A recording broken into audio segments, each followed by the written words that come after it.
My first question is to Judge Haley. Of the cases that you've done over the years, how many have actually gone to the appellate court? And of those cases that have gone, how many have been overturned, and on what cause have they been overturned? And then for both of you, I want to know how you stand on the Constitution, whether you're a strict constitutionalist or whether you believe that it's a living, breathing document that needs to change with our times.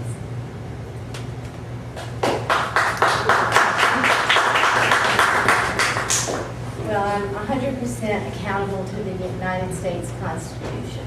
I do believe it's a living, breathing document, but I believe that it's applicable to every area of the law and every area of life. I think it breathes and lives with us, and history has shown that it has been flexible without changing.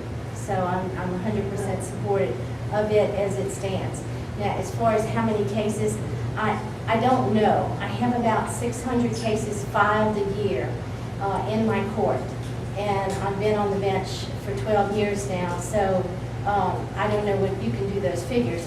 But besides that, I've had several cases that have gone to the Third Circuit.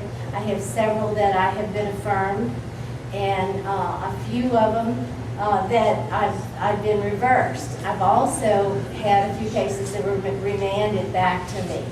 I think that the Third Circuit was right every time. What a timely question. You know, Breyer's biography is coming out tomorrow. And Breyer is a living, breathing document, Supreme Court Justice.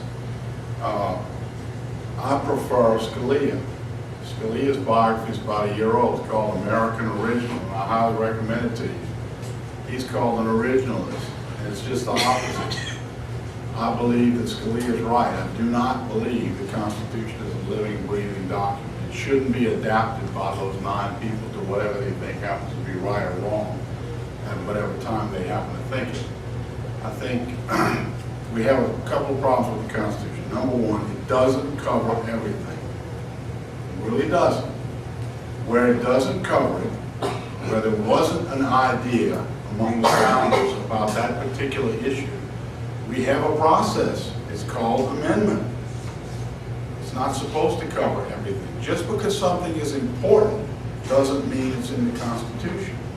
For example, abortion is a states' rights issue, the definition of murder. That nobody should have said that's governed by the United States Constitution. It's not, never was. The states ought to decide that. If Massachusetts wants to say you can have abortion, Massachusetts should say it. If California wants to say you can have abortion, they can say it. If Louisiana wants to say you can't have an abortion, Louisiana should say it. The definition of murder, a lot of other criminal issues are like that. They come under the 10th Amendment. They're reserved powers. They're not in the Constitution. And I believe Scalia would say that. I would say it certainly if I was a Supreme Court Justice. Thank goodness on the Third Circuit I won't get to do a lot of federal constitutional interpretation, but there you have it. If I get the chance, I'm an originalist. And I think where the Constitution doesn't cover something, it's reserved to the states. The people of the states ought to have the right to make a decision of their own without 9 people on the United States Supreme Court saying their blessings over everything. That's just the way I feel. Was there another question for me? That was it. I just wanted to know where you Okay.